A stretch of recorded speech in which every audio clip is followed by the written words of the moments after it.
A much sought after consultant and a highly regarded professor at SMU, Dr. Robin Pinkley specializes in helping the world's leaders and corporations negotiate treacherous and incredible deals.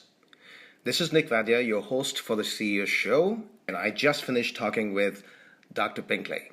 She's the creator of the gain-gain approach to profitable negotiations. Her research focuses on sources and consequences of negotiating power, the use of strategic anchors for enhancing opponent perceptions of negotiated value, and the strategic application of value context theory. I know that's a mouthful. This research has earned her multiple awards and recognition from highly esteemed institutions. I had a wonderful conversation with Dr. Pinkley. She actually helps you look at negotiation in a way you may have never seen before and is highly empowering. Among other things, you will see how we are negotiating all day, every day, from the beginning of our life to the end, and how we already have all the elements of successful negotiation embedded within us through our life experiences. They have just gotten lost in the clutter, which is why you need a wingman, an expert, and a trusted guide who can unveil the master negotiator within you and unleash a dash of information from outside to fill the blanks and make you a top negotiator. So, ladies and gentlemen, let's hear from Dr. Pinkley. Down a little bit. So what I was saying is that negotiation is understood by different people in different ways because of the backgrounds they're coming from. Yes. And there is, there's over 1,600 books on negotiations. That's true. There's Donald Trump category. There is that. No comment. So, and then there's, so there's the win-win, there is the bare knuckle, and so on and so forth. The two things I was hoping I would get out of in my conversation with you. Yes, sir.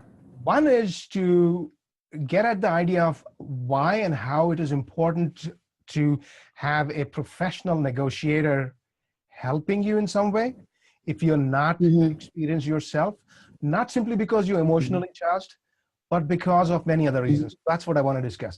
Second thing I'd like to— Very interesting. Yeah, and I will, I'll stop and then, you can help me a little bit.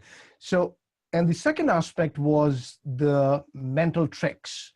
And I think we'll have enough time to touch upon both. I'll not go into more of the strategic side of things. So is that okay with you? Listen to me, this is your time. This is your time. I am here for you, okay? So, I think those are very interesting questions. Okay, and frankly, ones that you can imagine we've all had to struggle with if we're going to be in this business. So I think those are really nice places to start. Okay, so let me see if let me make sure. Go ahead, please. So Dr. Pinkley, let me make sure I understand the focus. Go ahead. There is a delay, as you have noticed. Let me make sure I'm understanding the gist of what your focus is. Okay, sounds to me like you're first saying that you've noticed already from your interesting conversations, and if you've talked to Deepak, you've had an interesting conversation. He's, to me, I mean, I shouldn't probably say this to you, but I think he's one of the stars out there. I adore him. I think he's interesting. And now I'm going to compliment myself. I think he and I probably have a more consistent approach than probably most people out there. Okay. I think he's outstanding. You've noticed we have different takes on even what we mean by negotiation. That's, I think, the first thing I heard you say. Second thing I heard you say is, given that we have very different perspectives on even what we're talking about, why is it that it would be important, relevant? Why would there be value add for CEOs like those that you are working with, that you represent, that your magazine responds to? Okay, why is it would be beneficial to them to engage people like me? That's, I think, the second thing that you're asking. And then you said that you're interested in talking about some of the ideas that we have about some of those things. Am I capturing what you? I think so. I think basically I just because I've had enough conversations about the strategic aspect of the difference between win-win approach or creating the value, changing perspective, reframing, as Deepak calls it. Those are all very, very important things. And I've Yes. got plenty on that, and I've read some of your approach as well on Yes. how to get into the why rather than the what, as I think you've called it, Yeah. or I read it somewhere. And I've read your article, recent one. I love that, objective, preparation, empathize versus sympathize. I have plenty of information. Wow. I'll dig in. Thank you. Okay. So let me first address your question about what I think negotiation is. From my perspective, I think negotiation, I say it's a philosophy of interpersonal exchange. So let me just say that again. A philosophy of interpersonal exchange. So my argument is basically negotiation is how we interact with others interpersonally every day, all day. And it is basically how most decisions are made on an interpersonal level, certainly not our own decisions. And it is how most decisions are made. Basically, it is what we do every day, all day, whether we are talking about our interactions with our family members, whether we're talking about our interactions with our neighbors, whether we're talking about how we make decisions within our organizations, or how decisions are made with our customers, with our suppliers, right, with our partners. Therefore, my argument are the following things. The first thing is that you, Nick, I, Robin, everyone we work with have been students of negotiation from the first time we smiled at a parent and they responded back with a smile or brought us something we needed, right? So you've been studying this. You have been a student of the patterns of effective negotiators from moment one. And that means, guess what? You're probably pretty effective at it. The problem is, for us, those of us who do what we do, is to get into your head and help you understand what you actually already do know, because you know a lot. You have been a student of this forever, okay? The interesting thing about it is that tells us experience is an exceptional teacher. Experience is irreplaceable, and it's taught you a great deal. A lot of the reasons you're successful at what you do is because you are a very effective negotiator, or you wouldn't do what you do well. The CEOs you work with, we know in their own right are exceptional negotiators. We would be, missing an incredible resource if we were not trying to beg, borrow, and steal everything that they know. You better believe I watch what they do every time I work with everybody I work with. That's why I'm good at what I do, because I've learned as much as I possibly can from them. And I've made an interesting analogy. I think master negotiators, and I call them masters, are a lot like anglers. I don't know if you fish, I don't, but I know some people who are anglers. And the interesting things about anglers versus novice, a novice negotiator is the one who will tell you only about the huge fish they caught, and they'll have it on the wall, right? It's the angler who will also tell you about the day they caught none. They'll tell you about the days they had a bad day. Same thing about a master negotiator. A master negotiator doesn't just tell you about the day they had some guy's head on the wall. They tell you about the day they sucked at it. They'll tell you about the day they absolutely, completely failed, and they study the difference. That's what makes somebody a master negotiator. That's what makes experience invaluable. It's about understanding and recognizing the importance of learning the lessons from the successes we have and the failures we have, and having a tolerance for both, right? That's what's important about experience. But the problem is, as you've learned from talking to other people, experience is not a perfect teacher. We have all kinds of biases that lead to all kinds of patterns that are counterproductive. And in addition, the problem is this head of ours, this great toolbox between my two ears, is cluttered. It has all kinds of strategies that are outdated. It has all kinds of strategies that aren't useful. It has all kinds of strategies that are just taking up my time. So people like me, what we help you do is we help you get into that toolbox in your head. We help you to go through it. We help you to recognize the pieces you need that are really effective and translating into your success.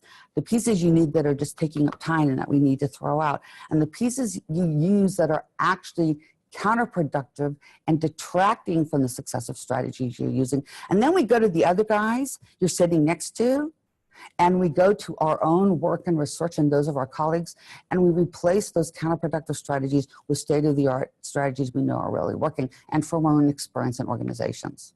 That's And what so we one do. of the things I'd like to add is as you were saying, I tend to paraphrase. That's my strength. I try to look at information and say, how can I project it another way so that it looks different? Yeah. So one of the key differences, what I hear from you is an experienced negotiator, a professional negotiator, Yeah. it's their responsibility to look at data, vast amount of data from disparate sources, and cull out what's working now, because perspectives often change. Theories and many processes are transferable and they remain for since ages. But then their perspective changes and they are aware of what's working currently. So they have access to data that you as an individual will never have, because your experience is limited. Whereas they can say, wait a minute, although this technique or this method or this strategy is great, but in this case, it is not applicable. And that's the exactly. So yeah, and the same thing is about us, by the way. If any of us who tell you we have all the answers, we're just not telling you the truth. It's not about our truth. It's not about convincing you of our truth. It's about discovering the truth. And that's an ongoing process. Right. It's a lot of data mining. It's a lot of deliberate thinking, because when you are acting as, let's say you are a CEO, you've got your job, and negotiation happens to be at that particular instance, one part of it, you do it, you move on. Whereas a professional negotiator will say, okay, good, let me think about it, mull over, what did I learn from it, what happened, what went wrong, the debrief of sorts, which as a professional in any field, it's your job to do that. In fact, McKinsey has an approach where I think at the end of every week, in fact, every day, you need to make a PowerPoint. Back then, I'm talking 15 years ago, you need to make a PowerPoint and say, what did I learn today? What are my experiences? What am I learning, and how does it correlate with or relate to the other data that I already have? So I think that's very important. Exactly. And I will tell you, last week I had the honor of working with the presidential leadership scholars at the Clinton Library. And I was there during the graduation. So I was able to hear Bill Clinton, President Bill Clinton, President G.W. Bush, and the Right Honorable Tony Blair. And all three of them talked about the importance of failure as well as the importance of success. And the fact that, we all fail. Trust me, the press are willing to tell them all the time how they fail. And they have to have a willingness and a tolerance for that, as well as for the successes. The question is, can they then take that and integrate that information and go and make a better decision the next time around? Same thing with us. And one thing I want to just state something that I happen to have just learned, and I have to give him credit. So his name is Ken Marlin. He's an investment banker. And he said that your efficacy in your life is dependent upon three things: length, breadth, and depth. Length of time you've spent on a certain topic. The depth is the intensity with which you engaged in that profession or whatever.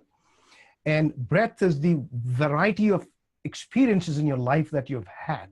When you bring all these together, that shows the volume of your productivity. And I really love that thing. And I realized I do too. Yeah. I love that. After this, I'm gonna write that down. I think that's outstanding. And I his think name that's is very insightful. Ken Marlin. I just want to make sure that you get the proper credit. Thank you. I'll make sure that I do. Thank you for that quote. That's an outstanding insight. I found it to be outstanding too, because the breadth of experience matters. Otherwise, you get limited and tubular in your vision, and you may say, I'm a great negotiator, but you've only been doing with acquisitions. If we suddenly put you in a negotiation situation and you apply the same principles that you applied in the mergers and acquisition arena, you're likely going to get somebody killed. Whereas an experienced negotiator will come and look at different scenarios and say, within this whole framework of negotiation, I think those ones apply more than these ones. So that's why it's important to have a person as your wingman, if nothing else, in competition. I think the term evolving negotiator is a really great term, because it's about one recognizes it's about a continuation of continual learning. And that I would expect and hope that would start at birth, like I told you, but continue to one's death. Now, one other thing you said about, it is all negotiation. As long as we're speaking, it is, or actually screaming as well if you're a baby. It is all negotiation. Or smiling. And one of the things I just realized in talking with a woman today, she's the CEO of a $100 million company, and her partner put a clause, what's called the shotgun clause, which you might be more familiar with, and how 10 years ago. Shotgun clause, yeah. Yeah, and how Go the ahead, whole I'm sorry. thing traveled. And that's when I realized I'd never thought of this before. I always thought of negotiation as, okay, there's the transactional negotiation, you go buy a used car, and there is the agreement-based negotiation where, you know, Palestinians and the Israelis come to an agreement, but that is not sufficient. It's the execution of the agreement that matters, so you need to negotiate differently. But there's a third kind. Third kind is the one that I'm negotiating with my daughter every day. And if I'm not aware of what's going on in her head, she could do something terrible. And I might be blindsided because I wasn't aware, because I wasn't paying attention. And that kind of negotiation is a completely different kind of a negotiation. And same thing happened in her case, that 20 years ago, there was a shotgun clause. She never thought of it. And then all of a sudden now she's at the possibility of losing her company. You know, so I thought there was another kind where you're negotiating at all times and you need to be aware. Exactly. We really are. And one of the interesting things, I always think of every negotiation for that reason, even one that I may consider and think of as a single round moment in time. To me, all negotiations are linked. All of them. And the reason for that are the following reasons. First of all, because it is a very, very small world. And it is amazing now how often I will sit down at a table and see someone I know or I have been across the table from before. And secondly, because I'm always teaching myself what I will and will not do. It is all patterns of behavior. It is all repetitive. So to me, every single negotiation is linked. And I'll tell you why else they are linked to me. Because you gave an example of your daughter, and that's a really great example. More than we realize in negotiation, negotiations are an awful lot, very effective negotiators are an awful lot like effective parents. We do an awful lot that ends up perpetuating the strategies of the other party. In a lot of ways, you know, a lot of times my customers will come and tell me stories about things that the other party's doing. If I look at it, I notice and realize they created those strategies because what they've done is rewarded bad behaviors and punished good behaviors. We do that in our negotiations all the time, just not realizing it because of the way we've acted or responded to the strategies of the other side. So these things are often very, very, very linked, whether we are in repeat negotiations with the same party or not. Because we're not only teaching the other side patterns, we're teaching ourselves patterns. So I totally agree. And you just actually, what you said is also, I think Deepak had mentioned something like that, that you set a tone from day one in any negotiation. Yeah. And somebody else mentioned about Marine Corps and the value of honor and stuff like that. You know, in a complex negotiation, if trust is important, then right from day one, you are telling someone, what is my value system? How am I going to behave? Who am I? Very true. You know? So very true. So negotiation is not what people tend to think, well, let's get it across the table and butt heads and come up with something. It's a lot more, which is why one of the things I was getting at from you, or wanting to get from you, is, and based on your research piece, the one where you said that there's a tendency to agree.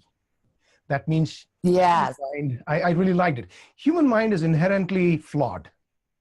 We are a very poor tool. It's unreliable and often invalid from a psychometrics perspective, if I may say so. And so it will give us false ideas, false signals, and it can be tricked. And that's why very true. That's why these two things are intertwined. The idea that you need a professional negotiator in a complex, difficult, high-value situation. And the second, that people can use mental tricks, not strategies, not just a win-win, but also subtle, like the Robert Cialdini's ideas of influence, you know? Absolutely. Yeah, yes. And what you're referring to is the work that we just did looking at something we're calling agreement attraction impasse aversion. And what we were trying to explain is a phenomenon that we're seeing not only in the laboratory, but that you see consistently in the real world, where people are accepting deals that are actually significantly below their bottom line. We see so many examples of that in the real world. We see it all the time where sports teams are investing in players that are obviously not worth the value that the team is playing for them. We see examples of this all the time where companies are going in and purchasing other companies where it's obvious that they're overpaying for companies. This is repetitive behavior, and we were seeing this all the time in our own studies in our laboratories. In my own classroom, my students get a grade for their outcomes, and they're taught about this, and yet they continue to persist and accept deals below their bottom lines. So in our field, we've seen this for years in our own consulting. We've seen this for years in our own classroom. And so we thought it was because people got invested in the relationship. We thought it was, you get invested in the other party, you feel an obligation to give them value. So you care so much about them that you accept a deal that actually hurts you. Or perhaps people in very complex deals are overrun with the amount of information. They're simply not tracking. They don't realize they're getting a deal below their bottom line. Or perhaps they have this overconfidence. They think, okay, maybe this company's not making very much money now, but within 2 to 3 years, I'm going to be able to really turn this thing around and really this is going to translate into a return on investment for my own board. Well, what we did was took away all those things. And what we discovered is inherently in human beings, there is this bias that leads them to get value independent of all those things. You don't have to know anything about the other party. That the other party can be a computer. Right? There can be no overwhelming information, absolutely clean and clear, and no future return. And what we found was people, just for the sake of getting agreement versus nothing or avoiding impasse, they actually will accept deals below their bottom line or worse than an alternative that they have. And we found what's really particularly interesting is their aversion to an impasse is even more important than their attraction to an agreement. We're doing new research right now, and what we're beginning to find, and actually you're the first person we're telling about because we have brand new data, is simply using language, inserting into the negotiation the words, if we could do this, we think we can avoid an impasse. Guess what it does? It makes people move more than they would have if I had not used that language. So exactly what you're saying is very, very true. There are all kinds of ways consistent with Cialdini's arguments in the past and others. There are all kinds of persuasion tactics, extremely subtle. Think how subtle that is.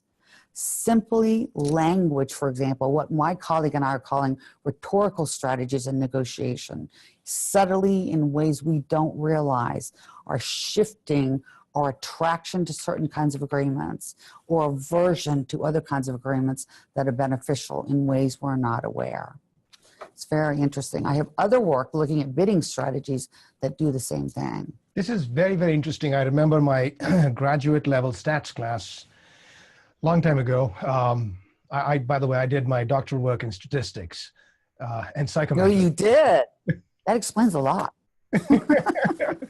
So, and I remember one professor from Harvard, very old person, he brought this list of 100 words. And I don't remember the details, but he said that he'd studied those words and how people react to them more than others. I mean, in sales literature, you come across all the time, use these words, and you don't believe them. But the truth is, human mind is and can always be tricked. Very true. We just don't know that. We don't realize it. We don't want to believe it because you want to say, no, I'm smart, I'm intelligent, I'm logical.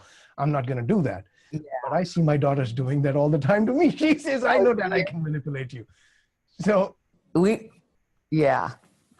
Well, I'm developing something that I'm calling value context theory based on this very idea. And value context theory basically says it's not the outcomes we obtain in negotiation that determines our acceptance of offers, nor our interest in long-term relationships or our satisfaction with those offers. It's the meaning we associate with the outcomes. And the meaning is coming from two things. It's coming from a comparison of outcomes to anchors in the context of negotiation and to what we're calling the social context, the things around those comparisons. So, for example, when I say make an offer to you, some of these rhetorical strategies I'm telling you about, we can talk more about that if you're interested. Or things like my facial expressions. Things like when you make me an offer, when I give you the counter, do I go, all right, then how about this? Or if I go, okay, how about this? That simple shift alters, because remember, these are highly ambiguous situations where people don't really know what's possible. And so they're interpreting it. And because they're interpreting it, unfortunately, they're very susceptible to the meaning around that value as opposed to the value themselves. Our data that we're collecting shows it's not actual value that determines your reaction, even though it should. It's the meaning of that value that totally determines your reaction. And meaning, guess what, is not value.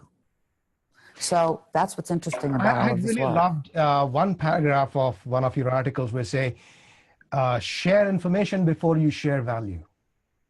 Exactly, yeah. Because that's what this is. Well, because this is what we're learning. What we're learning is I can give you all the value in the world and have you completely dissatisfied because I have not managed the meaning you associate with that value. Or I can give you very little and have you be delighted because I somehow recognized what you really, the meaning that was around this for you. That's what we're discovering. We're discovering it's the meaning, not the value. And so what we've done as a field is we've been focusing on meaning, and meaning is important. I mean, value, and value is important. I need to think about creating and claiming value and trading value. But I could trade all the value in the world. And unless I focus on meaning, I haven't taught you. In fact, I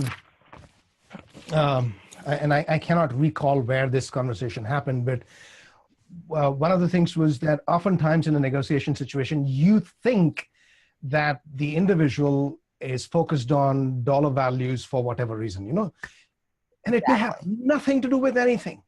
He may be just exactly on at this after this merger. Am I going to get the corner office or am I not going to get the corner office? And you can be dealing with that number all day long, but he or she is first interested in corner office, and then we'll talk the numbers. Exactly. And you're not even addressing his or her needs because That's you right. never exchange the information of what really do you want. And very true. You start with a lot of assumptions. I mean, I'm sorry to bring up this example. I was talking with my editor about an article relating to negotiation itself. And when I discovered the idea that, you know what, negotiation is not just agreement-based or transactional, but negotiation is a lot more. And I was reminded of a situation where a friend of mine, his son went to Stanford because they were so focused on education, only son. And they pushed, and this is 20 years ago, pushed and pushed and pushed.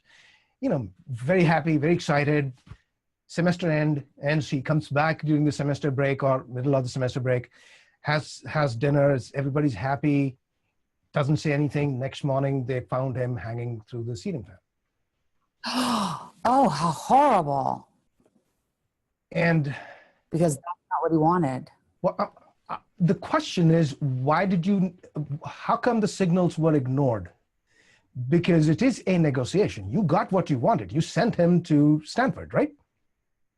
They wanted. You were just not aware of what he wanted. We don't have the answers now that he's already gone. But somewhere you negotiated very, very, very poorly. Yeah. Mm-hmm. Exactly. It's because people, that is an issue we've actually known about for a very long time. We've known that. We use these silly technical terms. We talk about utility structures, meaning we talk about the fact that there are so many forms of value that people care about. And they may or may not even overlap. They may or may not even contain the same issues. But people going to, I talk about negotiators being like 2-year-olds on a playground. Your kids sound like they're older. Mine certainly are older. But if you remember when they were very little, think about 2-year-olds sitting in a sandbox. And you may come upon them from a distance and you hear them chattering away and they're playing like crazy. And you think these kids are amazing interpersonally. My kid is so good socially. And you creep up and you stand behind a tree and you're close enough to hear. And you realize they're talking like crazy and having a good time. But they are talking about totally different things. They're not even playing the same game. That's how my experience has been about negotiators, even really effective negotiators. They go in so clear about their own strategy and what they want.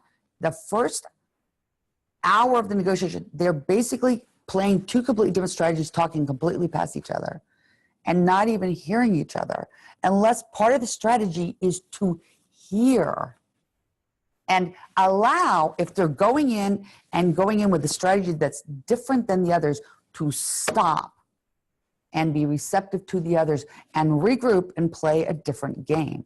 Because the point is to get to your objective, not the path you take to get there, right?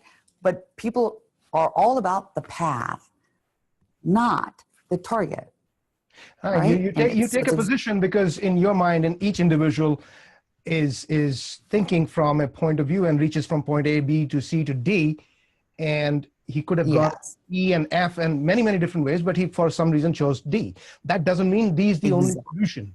It's just that now he's talking, but you need to go back into the A and say why, which is what I liked about when you were saying that. And we just, humans are flawed. You need a separate person. What my whole thing is that if it is important, you please go to an expert, even if you are the greatest of all negotiators. Get a person to help you out. That's the thing I'm trying to drive at. And I want to make sure that is true and you agree with that, if it is important enough, you need to have a wingman or wingwoman. I would not be pompous enough to say to every person out there, you must go get an expert. What I would say is all of us, when something is that important to us, when something is that valuable to us, when we have that much at stake, it is worthwhile to go and find someone else we respect and trust who has a depth and breadth. And what was the third one you said?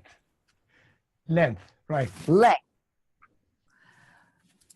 That we perhaps don't have to assist us in that process. That's how I would say it. All of us.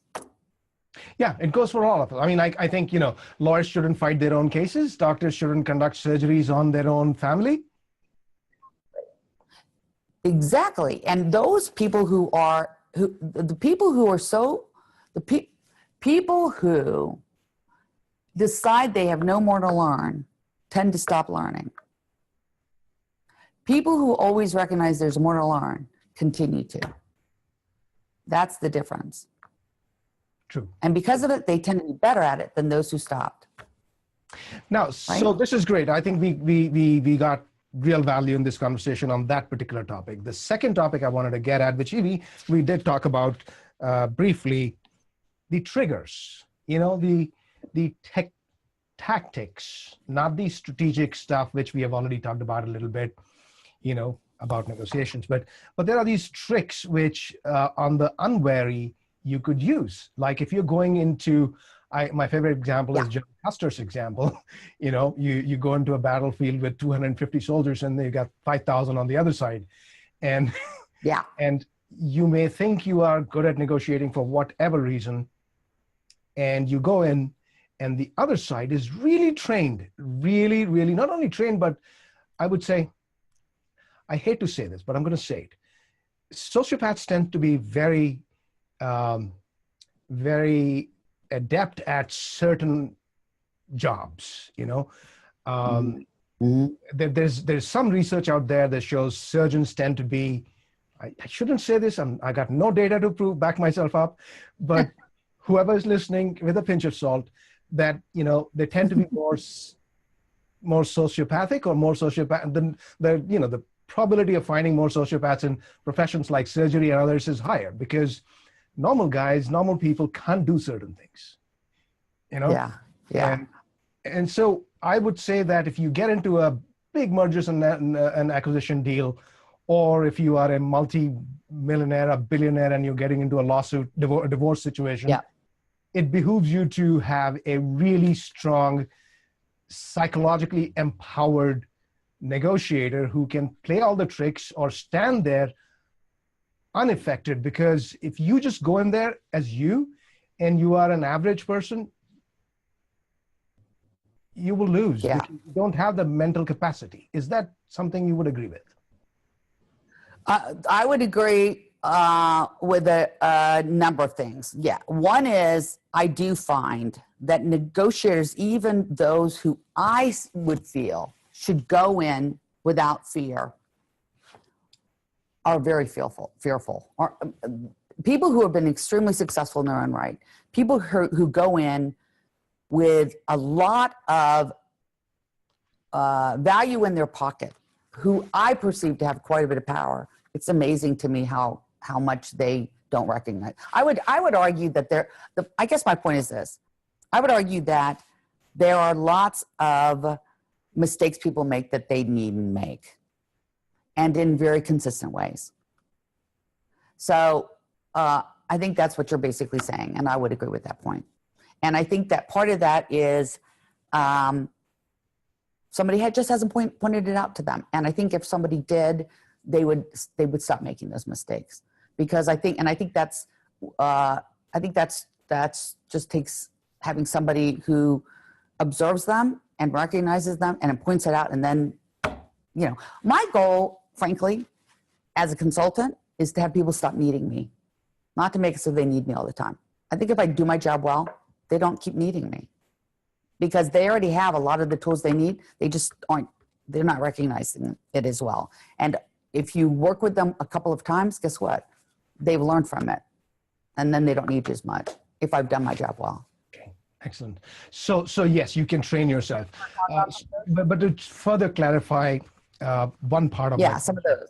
Is there a personality type that would make a better negotiator?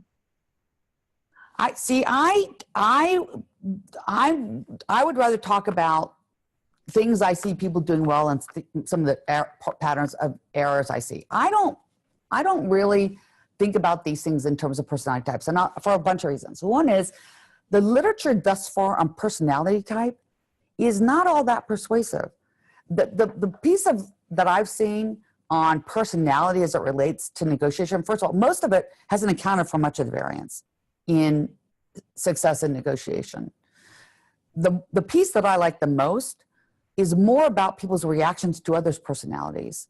And one of the things that I think is interesting about it is what it finds is people's interpretations of other people's personalities affects their strategies in negotiation.